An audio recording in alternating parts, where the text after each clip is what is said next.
আমরা 7-1 প্রশ্ন মান নির্ণয় করতে বলেছে। সহজ প্রশ্ন বটে। আমরা প্রথম রাশি, দ্বিতীয় রাশি, তৃতীয় রাশিগুলো আলাদা করে করতে পারো, নাহলে একসঙ্গে করতে পারো। আমি একসঙ্গে করি। 2√7 আমরা দেখতে পাচ্ছি হরনেশন করব। হরনেশনের নিয়মেই সাইন চেঞ্জ করে উপর নিচে গুণ করতে হয়।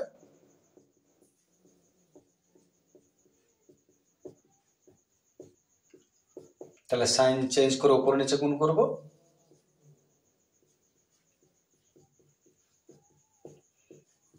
√7 - √5, √7 - √5, √7 - √3, √7 - √3।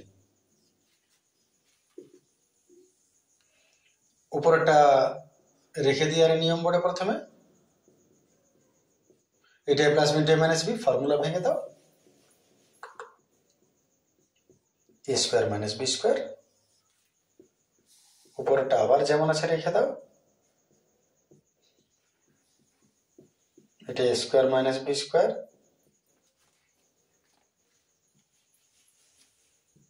এটাও যেমন আছে রেখে দাও।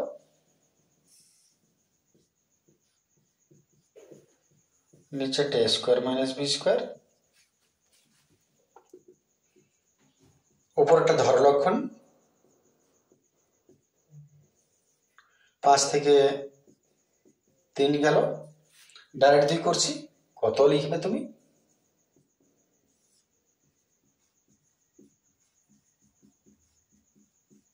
7 থেকে 5 গেল 2,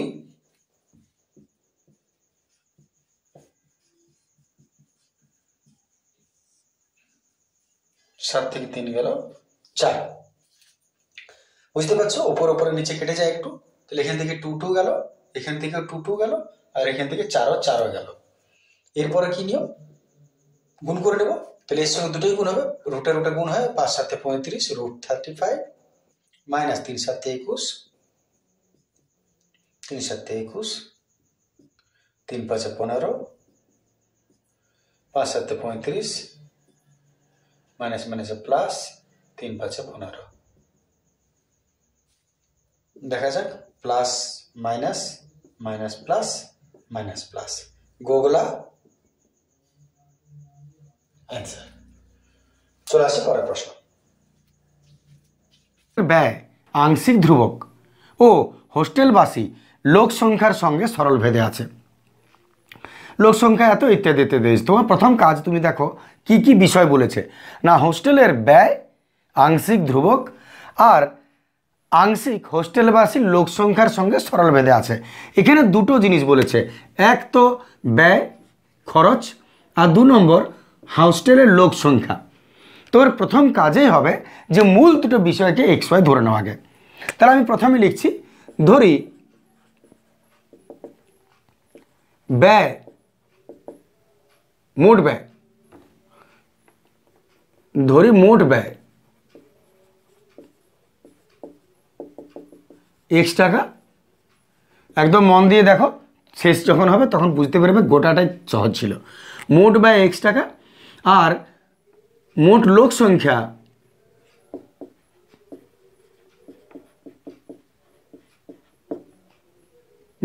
সংখ্যা Y জন। তাহলে আমি ব্যয়টাকে X ধরলাম আর লোক সংখ্যাটাকে Y ধরলাম। এবারে তুমি ভাষার বিষয়টা একটু বুঝে নাও। বলছে একটি হোস্টেলের যে খরচ সেটা আংশিক ধ্রুবক আর আংশিক হোস্টেলবাসীর লোক সংখ্যার সঙ্গে সরলভেদে আছে। তার মানে খরচটাকে দুটো ভাগে ভাগ করা হয়েছে, আংশিক মানে কিছুটা আর আংশিক মানে কিছুটা। তোমরা বইয়ের অঙ্কে একটা ছিল দেখবে যে একটা কূপ খনন করা হচ্ছে, এত গভীরতা পর্যন্ত খরচ এরকম, আরও যখন বেশি গভীরে যাচ্ছে তখন তার খরচটা পরিবর্তন হয়ে যাচ্ছে, চেঞ্জ হয়ে যাচ্ছে।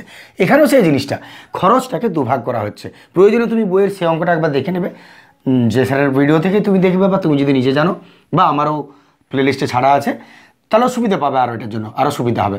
তাহলে খরচটাকে দুটো ভাগ করছে, আংশিক ধ্রুবক আর আংশিক হোস্টেলবাসী। তুমি খরচটাকে দুটো ভাগ করো। ধরি এই খরচের দুটি ভাগ, A + B,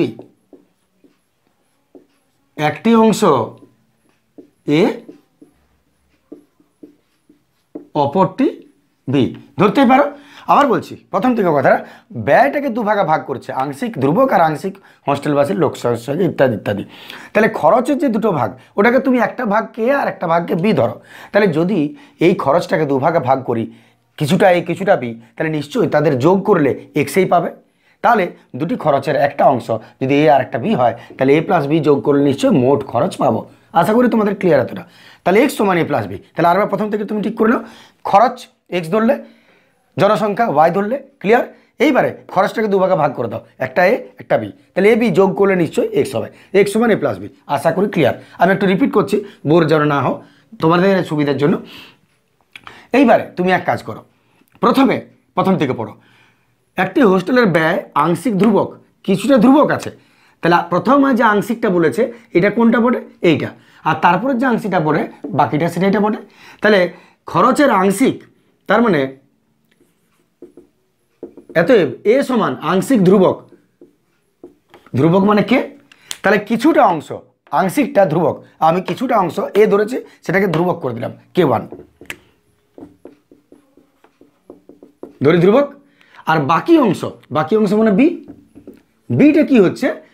হোস্টেলবাসীর লোক সংখ্যার সঙ্গে সরল ভেদে আছে, হোস্টেলবাসীর লোক সংখ্যা এটা। তাহলে বাকি অংশটা লোক সংখ্যার সঙ্গে সরল ভেদে আছে। আশা করি অসুবিধা না বুঝতে কথাটা। তাহলে একটি অংশ, আবার বলছি, হোস্টেলের খরচ এক আংশিক ধ্রুবক, কিছুটা ধ্রুবক, কিছুটা মানে এক্স, এটা ধ্রুবক, কে মানে ধ্রুবক, ধরে নিলাম কিছুটা ধ্রুবক।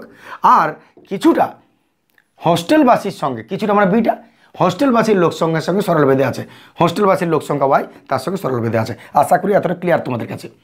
এইবার এক কাজ করো, এটাও ভ্যারাইজিস তুলো, বি সমান ভ্যারাইজিস তুলে K2 হবে, কারণ কি ধ্রুবক তো আলাদা আলাদা ধরতে হয়। তাহলে এটা যদি K1 ধরো, তাহলে এটা নিশ্চয়ই K2 হবে। ধরি K1 K2 অশূন্য ভেদ ধ্রুবক। এইবারে তুমি চলে এসো প্রশ্নে। অতএব এক্স সমান এ প্লাস বি হওয়ার কথা, ওটার নিয়ম কত মান বসাও। অতএব এক্স সমান এর জায়গায় K1 আর বি এর জায়গায় K2y লিখতেই পারো, কারো কিছু বলার নেই। তাহলে এত ঘুরে আরেকবার এটা লিখে এর জায়গায় এর মান, বি এর জায়গায় বি এর মান বসিয়ে দিলে, দেখে নাও এতটা তুমি ক্লিয়ার। বাস এইবারে তুমি শুরু করো এই জায়গাটা। এরপরে লোক সংখ্যা এত হলে ব্যয় এত। তাহলে প্রথম ক্ষেত্র, এটা তুমি প্রথম ক্ষেত্র মনে করো, এইটা তুমি দ্বিতীয় ক্ষেত্র মনে করো, লোক সংখ্যা এত হলে এত। আর এইটা তুমি তৃতীয় ক্ষেত্র মনে করো, ঠিক আছে। আবার বলছি, লোক সংখ্যা এত হলে খরচ এত, প্রথম শর্ত 1 নম্বর মনে করো। লোক সংখ্যা এত হলে খরচ এত 2 নম্বর মনে করো। আর লোক সংখ্যা খরচ এত হলে লোক সংখ্যা কত, ওটাকে তুমি 3 নম্বরে দিয়ে দাও। তাহলে প্রথম ক্ষেত্রে আসি। প্রথম ক্ষেত্রে এটা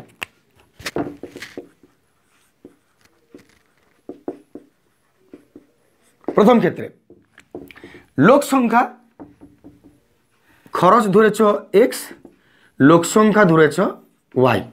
খরচ লোক সংখ্যা 120 হলে, লোক সংখ্যা 120 হলে খরচ 2000, যা পড়ে তাই। লোক সংখ্যাকে ওয়াই ধরেছ আর খরচ হলো 2000। আমার মনে হয় তুমি সঙ্গে সঙ্গে করো, তোমার পক্ষে সুবিধা হবে, এটা বোঝাও হবে লেখাও হবে। তাহলে প্রথমে এটা ধরলাম। আচ্ছা, এখানে তুমি একটু মানটা বসিয়ে নাও। অতএব এক্সের জায়গায় 2000 ইজ ইকুয়াল টু K1 জানো না রেখে দাও, K2 জানো না রেখে দাও, ওয়াই জায়গায় জানো তুমি 120। অতএব আচ্ছা একটু সাজিয়ে নিই, এটিকে নিয়ে চলে এসো। K1 plus 120 K2 is equal two 2000। দেখে নাও, আশা করি কোনো অসুবিধা নেই।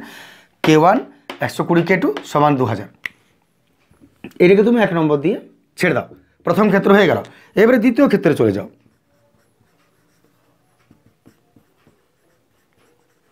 নিজে আগে ভেবে নাও পজ করে কি লিখছি, এক্স ওয়াই কোনটা, তারপরে কি লিখবো একবার নিজে ভেবে নাও। আর যদি আমার সঙ্গে খাতা কলমে করছো তাহলে আমার আগে তুমি সলভ করো পজ করে, তারপর মিলাও। তাহলে দ্বিতীয় ক্ষেত্রে এক্স হচ্ছে, এবারে 100 টাকা হলে, 100 হলে লোক সংখ্যা ব্যয় হয় 1700। তাহলে এক্স হচ্ছে 1700 টাকা আর ওয়াই হচ্ছে 100 জন। লোক সংখ্যা 100 হলে খরচ হয় 100, ঠিক আছে, ভুল হলে বলবে। অতএব আবার এই ইকুয়েশনটা ধরে যেমন এটা হচ্ছে, এই ইকুয়েশনটা ধরে এটাও হবে, আর এই মূল ইকুয়েশনটা ধরে 3 নম্বরটাও হবে, ওইটাই একটি। তাহলে অতএব এক্স সমান, তোমরা ভেদের অঙ্ক তো করেইছো, তোমরা বিষয়টা বুঝবেই নিশ্চয়ই। তবে তা সত্ত্বেও যদি কোনো অসুবিধা থাকে আমি বলবো একবার আমার প্লেলিস্টটা যদি সময় হয় একবার চেক করে নেবে। সময় নষ্ট করতে বলবো না, কিন্তু যদি পসিবল হয়, যদি ধারণাটা তোমার অপরিষ্কার থাকে তাহলে একবার দেখে নিয়ে পরিষ্কার করে নেবে। তাহলে আমি এটা লিখলাম, মান বসিয়েছি। এবারে ঘুরিয়ে নেওয়ার দিকে, এত K1 plus 100 K2 is equal two 1700। দুদিকে যদি ট্রান্সফার করি তাহলে সাইন চেঞ্জ করার দরকার হয় না। হয়ে গেল 2 নম্বর ইকুয়েশন। আশা করি দেখতে পাচ্ছ পরিষ্কার। চলে আসছি এবার আমরা 3 নম্বর ইকুয়েশনে। দুটো ক্ষেত্র হলো। আচ্ছা, 3 নম্বর ইকুয়েশন পরে আসবে। আগে এইটা 1 আর 2 এই দুটোকে ইকুয়েশন ধরে K1 K2 মানটা বার করে নাও। কি করে বার করবে? আগে তুমি এই দুটো ইকুয়েশনে K1 K2 মান বার করে নাও। অপনয়ন, বজ্রগণন যে কোনো পদ্ধতিতে করে নেব। তাহলে আমি অপনয়ন করছি, অপনয়ন পদ্ধতি করে নিচ্ছি। তাহলে এটাকে আমি আচ্ছা K1 মিলিয়ে নিচ্ছি, তাহলে 1 1 গুণ করে নিচ্ছি, ইজি হয়ে যাবে। তাহলে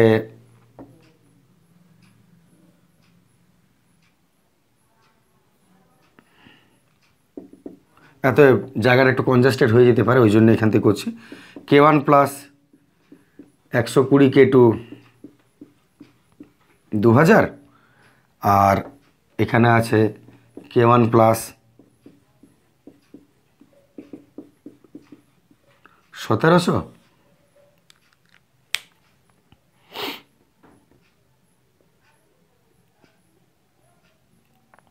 আশা করি ঠিক লিখেছি। সাইন চেঞ্জ করছি, এরা কেটে গেল। 120 থেকে 100, 20টা K2, এটা 300, 1700 থেকে 2000, এতে K2 সমান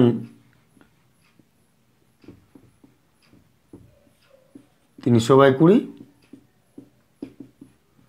15। K2 মান 15 পেলাম। এবারে 1 নং সমীকরণে K1 এর মান বসিয়ে পাই আরেকবার।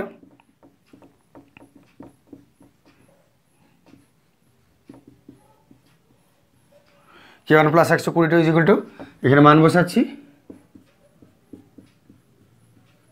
K2 মান 15,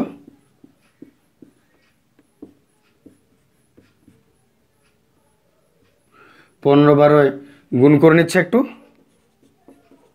15 দুগুণে 30, 15 কে 15, 180,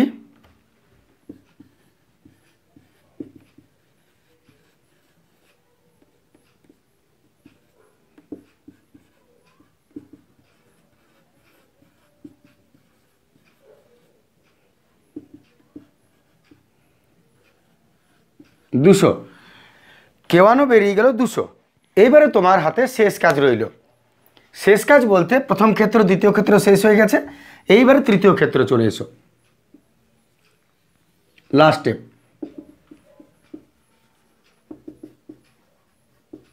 এত তৃতীয় ক্ষেত্র আবার তুমি একই কাজ করো, যেমন এটাই করেছো। তাহলে এখানে তৃতীয় ক্ষেত্রে খরচটা দিয়েছে, মানে x সমান দিয়েছে 1880, আর ওয়াইটা বার করতে বলেছে লোক সংখ্যা কত হবে।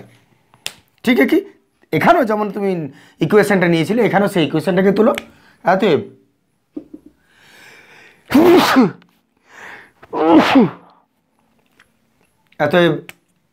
x সমান K1 প্লাস 120 K2y,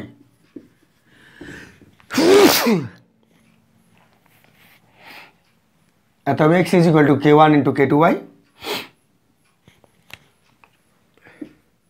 মান বসাও যার যেদিকে জানো। আচ্ছা, K1 এর মানও তুমি এখন জানো 200, প্লাস K2 এর মানও তুমি এখন জানো 15, আর ওয়াইটা ওয়াইয়ের জায়গায় রইলো। ঠিক আছে, সব মানগুলো বসিয়ে নাও, ট্রান্সফার করো।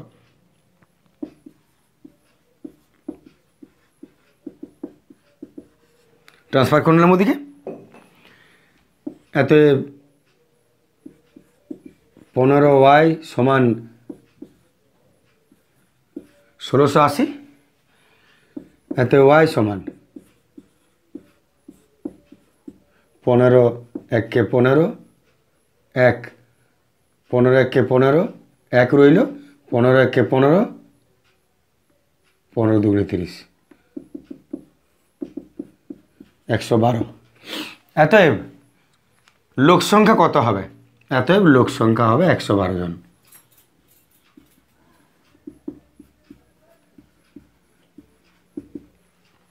কি মনে হয়? আশা করি বুঝতে পেরেছ, আশা করি বোঝাতে পেরেছি। চলে আসছে আমরা পরের প্রশ্ন। এবিসিডি ক্রমিক সমানুপাতি, তাহলে প্রমাণ করো এটা। তাহলে প্রথমে ক্রমিক সমানুপাতির কাজটা একটু করে নিয়ে আসা। আমরা জানি যে এবিসিডি যদি ক্রমিক সমানুপাতি বলে, সমানুপাতি দু রকমের হয়, একটা সাধারণ সমানুপাতি, একটা ক্রমিক সমানুপাতি। যদি সাধারণ সমানুপাতি হয় তাহলে এ ইজ টু বি সমান সি ইজ টু ডি হয়। আর যদি ক্রমিক বলে তাহলে একটা জিনিস রিপিট হয়, এ ইজ টু বি সমান বি ইজ টু সি সমান সি ইজ টু ডি। নিশ্চয়ই তোমরা জানো এটা। তো ক্রমিক বলেছে যখন এবিসিডি, তাহলে আমার প্রথম কাজ হবে এ ইজ টু বি সমান বি ইজ টু সি সমান সি ইজ টু ডি সমান কে ধরে নিলাম। এটা তো ক্রমিক, সমান কে। এরপর যদি আমি আলাদা করি তাহলে এ বাই বি সমান বি বাই সি সমান সি বাই ডি সমান কে। ইজ টু মানে bye bye bye bye bye. এইবারে এটা সমান হবে, এটা সমান হবে, এটা সমান হবে। তাহলে আমি এক কাজ করছি, একটু শেষ দিকের থেকে করছি। সি বাই ডি সমান কে, তারপর এটা নিচ্ছি বি বাই সি সমান কে, তারপর এটা নিচ্ছি এ বাই বি সমান কে। আলাদা আলাদা করে দিলাম, ইহা সমান কে, ইহা সমান কে, ইহা সমান কে। অতএব সি সমান ডি কে, অতএব বি সমান সি কে, অতএব এ সমান বি কে। এইবারে সি এর মান যদি ডি কে জানি, তাহলে এখানে সি কি করছে? সি এর জায়গায় সি না লিখে কি লিখবে? সি না লিখে লিখবে ডি কে। আর এই কে তো উড়ে যাবে না, তাহলে হলো কত? ডি কে কে কে স্কোয়ার। একই রকম এখানে এই জায়গায় আছে বি কে, বি এর জায়গায় বি এর মান কত? ডি কে স্কোয়ার। তাহলে বি এর জায়গায় ডি কে স্কোয়ার, বি এর জায়গায় দিয়ে দাও ডি কে স্কোয়ার। আর কে একটা আছে, উত্তর হলো ডি কে কিউ। ঠিক আছে, ফাইনালি তোমার মান বেরিয়ে গেল। এ এর মান ডি কে কিউ, বি এর মান ডি কে স্কোয়ার, সি এর মান ডি কে। এইবারে এলএনএস চলে আসছে আমরা এলএইচএস এ।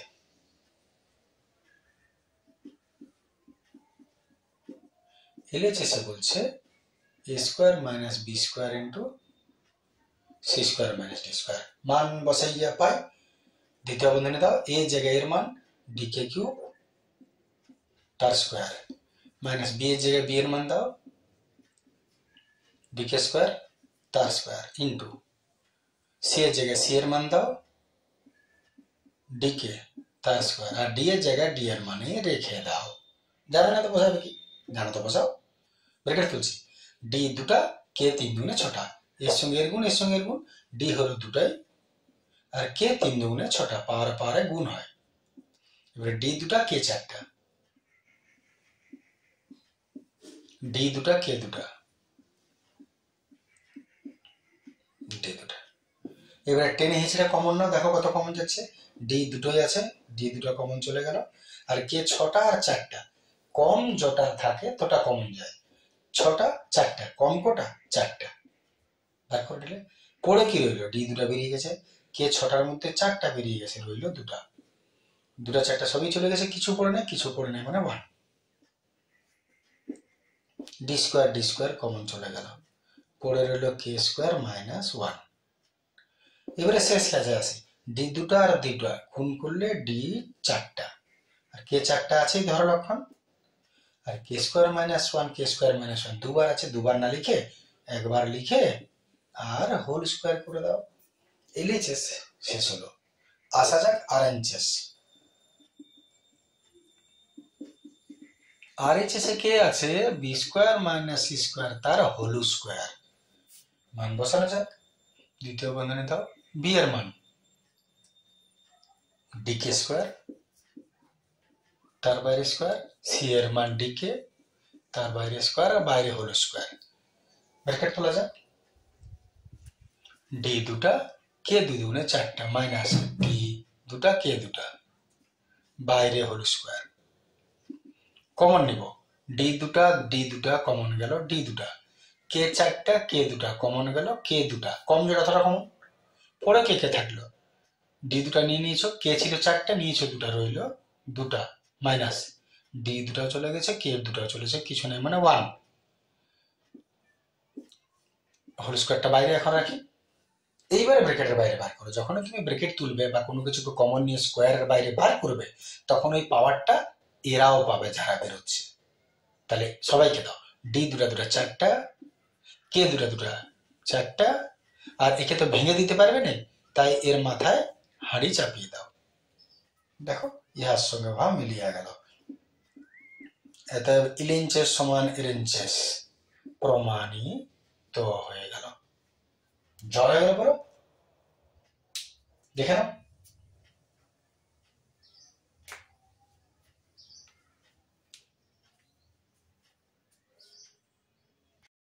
চলে আসছে আমরা 12 একের প্রশ্ন। প্রশ্ন বলছে যদি sine 51 degree is equal to a by root over a square plus B square হয়, তবে tan 39 ডিগ্রির মান কত? তো প্রথমত একটা জিনিস তুমি লক্ষ্য করে নেবে, ডিগ্রি দুটো যেন সেম হয়, তবে এর মান ওখানে বসবে, নচেত নয়। তো আমি দুটো কাজ করতে পারি, হয় এখানে চেঞ্জ করে নিতে পারি, আর নাহলে এটা এখন থাক, আমি ওখানে গিয়ে পরে চেঞ্জ করবো, ঠিক আছে? তাহলে আমি এখন রেখে দিচ্ছি, আমি পরে চেঞ্জ করব। শুরু করা যাক অঙ্ক। প্রথমে সাইন আছে, সাইন মানে আবার বলি এটা দুটো পদ্ধতিতে হয়, এক ফর্মুলা থেকে ডাইরেক্ট করতে পারো এখানে, আর নাহলে একটা লম্বভূমি অতিভুজে ভাবে যাওয়া যায়। আমি লম্বভূমিটাতেই যাব, তাতে 2-4 লাইন লিখতে বেশি হতে পারে, কিন্তু যে কোনো অঙ্ক তুমি এই পদ্ধতিতে সলভ করতে পারো। তাহলে সাইন হচ্ছে, সাইন থিটা হচ্ছে লম্ব বাই অতিভুজ। তাহলে সাইনকে আমি যদি ভাঙি, তাহলে হবে লম্ব বাই অতিভুজ সমান এদিকে যেটা আছে, আমি মানটা ধরে শুরু করেছি আর লিখলাম না ঘুরে, লম্ব বাই অতিভুজ সাইনের ফর্মুলা এটা। অতএব এখান থেকে তুমি পেয়ে যাবে লম্ব এ, অতিভুজ হচ্ছে root over a square plus B square. এবার যখন তুমি একটা অনুপাতকে আলাদা করছো, তখন একটা ধ্রুবক রাশি গুণ করা দরকার। তাহলে আমি এখানে একটা এক্স গুণ করে দিলাম, এখানে একটা এক্স গুণ করে দিলাম, এত একক এত একক। এইবারে এখান থেকে সবসময় দুটোর মান পেয়ে যাবে তুমি, লম্ব ভূমি অতিভুজ যে কোনো দুটো, আর একটা ফর্মুলা দ্বারা বার করে নেবে। তাহলে লম্ব আর অতিভুজ জানি, আমি ভূমিটা বাকি আছে, ভেবে দেখো একটা সমকোণী ত্রিভুজে তিনটা, তাহলে ভূমির ফর্মুলা রুট ওভার অতিভুজ স্কোয়ার মাইনাস লম্ব স্কোয়ার। তাহলে রুট ওভার অতিভুজ এটা,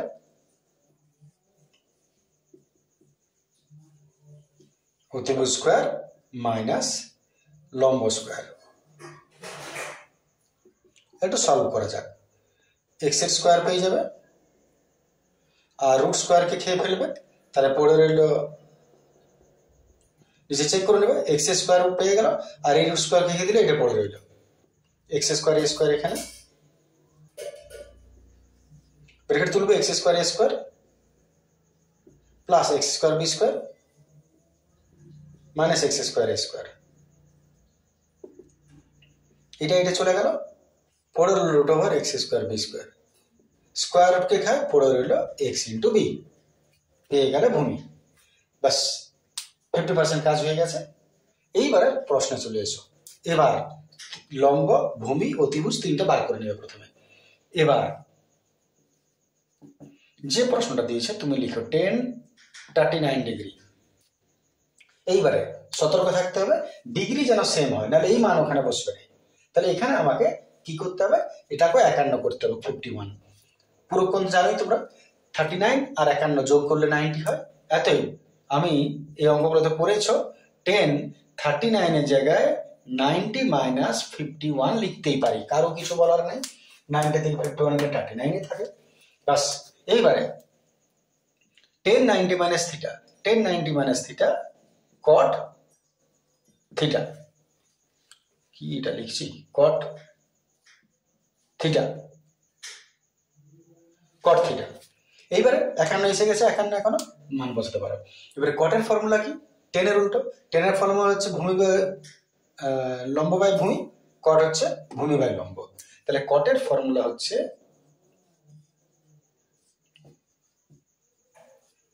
ভূমি বাই লম্ব। এবার মান বসাও, ভূমির জায়গায় ভালুককে বসাও এক্স বি, লম্বের জায়গায় লম্বাকে বসাও, লম্ব করে দাও এক্স এ। ইহা ইহা গেল, উত্তর হইল বি বাই এ। 1039 হলো বি বাই এ। ক্লিয়ার? সহজ ছিল। চলে এসো পরের প্রশ্ন।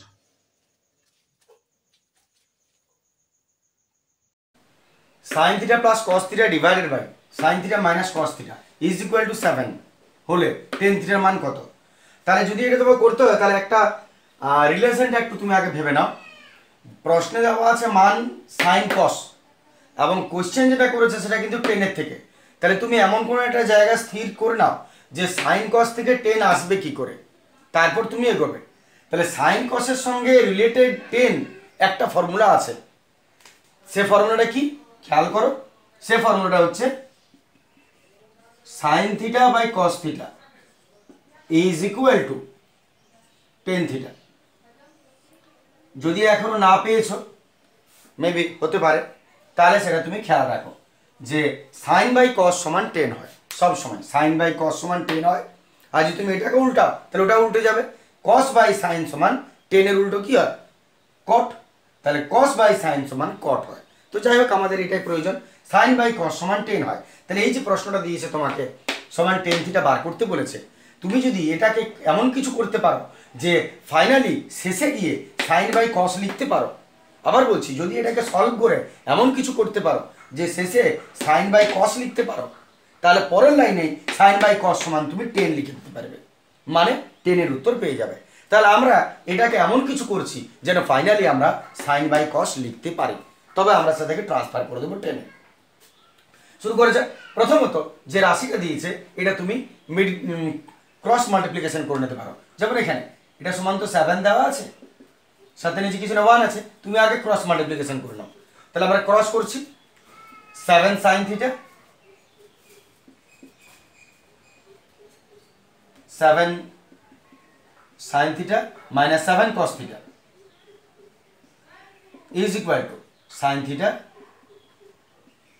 Plus cos theta. তাহলে দেখে নাও 7 sine theta minus 7 cos theta is equal two sign theta plus cos theta. Cross multiplication হয়ে গেল। এবারে সাইন একদিকে নিয়ে চলে যাও, কস একদিকে নিয়ে চলে যাও। তো সাইন 7 থিটা ট্রান্সফার করছি সাইনটাকে, minus sine theta is equal to cos theta, আর মাইনাস ট্রান্সফার করলাম প্লাস 7 কস থিটা। তাহলে আমি ট্রান্সফার শুরু করছি 7 sine theta minus sine theta is equal to cos theta, minus transfer করলাম প্লাস 7 কস থিটা। এরপর একটু যোগ বিয়োগ হয়ে যাক। 7টা সাইন থেকে একটা সাইন বিয়োগ করলাম, 7টা থেকে একটা গেল 6টা সাইন থিটা, 6টা সাইন থিটা, আর ওদিকে 7টা আর একটা যোগ করলাম 8টা কস থিটা। ঠিক আছে, 7টা থেকে একটা গেল 6টা সাইন থিটা, আর 7টা আর একটা 8টা কস থিটা। এরপর কি করবে? আমার মাথায় তো একটাই কথা আছে, কিনা আমাকে সাইন বাই কস লিখতে হবে, তবে তো আমি 10 কে পাবো।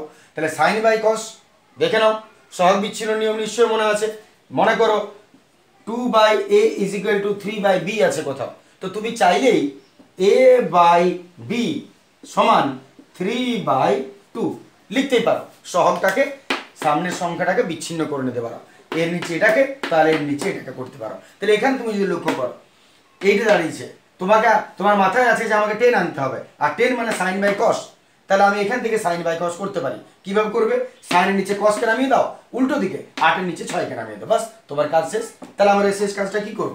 এত sine theta by cos theta নামিয়ে দিচ্ছি নিচে, ইজ ইকুয়াল টু 8 আর 6 রেখে নিচে নামিয়ে দিলাম, সাইন বাই কস 8/6। ঠিক আছে, এবার শেষ কাজ। সাইন বাই কস মানে কি হয়? 10 থিটা হয় নিশ্চয়ই। সাইন বাই কস মানে 10। এটাই কাটাকাটি করো, কত দ্বারা কাটবে দেখি বলতে পারছো কিনা। পারলে না 2 দ্বারা, 2 4 8, 2 3 6, 4/3, 4/3। তাহলে 10 থিটা সমান কত বেরোলো? 4/3। উত্তর হয়ে গেল। যদি না হলো তাহলে নিজেরা কষো, আমি তো শেষ করে দিয়েছি।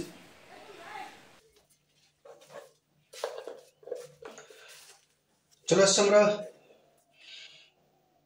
12-3 প্রশ্ন। 3 প্রশ্ন দেখো কি বলেছে, একটি ঘূর্ণায়মান রশ্মি ঘড়ির কাঁটার বিপরীত দিকে 2 পাক নিচের অবস্থান থেকে ঘড়ির কাঁটার বিপরীত দিকে 2 পাক পূর্ণ আবর্তন করার পরেও 30 ডিগ্রি কোণ আরো উৎপন্ন করছে।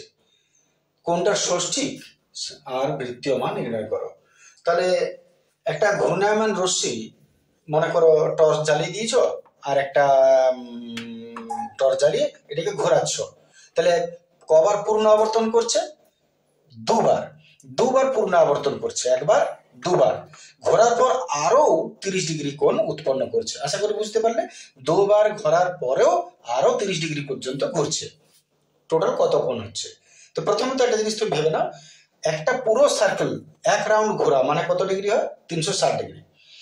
1 পাক ঘোরা মানে 360, 2 পাক ঘুরছে 36 × 72, 720 ডিগ্রি, আরো 30, তাহলে 720 আর 30 750 ডিগ্রি টোটাল হয়ে গেল। ষষ্ঠিক মান মানে ডিগ্রিতে, তাহলে ষষ্ঠিক মান হলো 750 ডিগ্রি, এটা উত্তর। আর বৃত্তীয় করতে গেলে কি করতে হবে?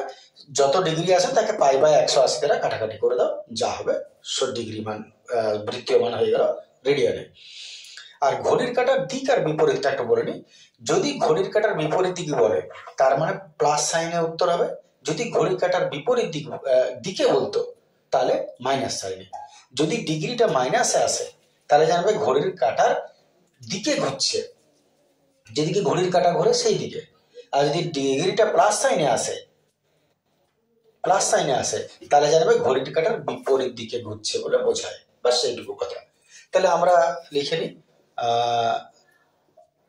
2 পাক আবর্তন প্লাস 30 ডিগ্রি, তার মানে 2 পাক মানে 2 × 360 প্লাস 30, 750 ডিগ্রি। এটা হয়ে গেল ষষ্ঠিক মান। আর ঘড়ির কাঁটার দিকে যদি বলতো তাহলে তুমি এখানে মাইনাস দিয়ে দিতে, বাস এইটুকু কথা। আর যদি বিপরীত বলেছে বিপরীত, তার মানে প্লাস। তাহলে এতই ষষ্ঠিক মান ডিগ্রিতে প্রকাশ হয়, যেটা ডিগ্রি বেরোলো এটাই ষষ্ঠিক। আর বৃত্তীয় মান কোনটার কত হবে? বৃত্তীয় মান মানে যত ডিগ্রি হলো তাকে পাই বাই 180 দ্বারা কাটাকাটি করে দাও, রেডিয়ান উত্তর হবে। গোগলা 3 দ্বারা 3 × 25 75, 3 × 6 18, বাস 25 pi by 6, 25 by 6 pi radian. এবার উপর বড় রাখতে হলে মাথা ভেঙে যাবে, একটু ভাগ করে দাও, 6 × 4 = 24, 4 পূর্ণ 1 × 6 পাই রেডিয়ান। এটা হয়ে গেল বৃত্তীয় মান। আর যদি বলতো ঘড়ির কাঁটার দিকে, তাহলে এখানে মাইনাস চিহ্ন দিয়ে দিতে, এটা ঠিক আছে না? উত্তর হয়ে গেল। চলে আসছে পরের প্রশ্ন।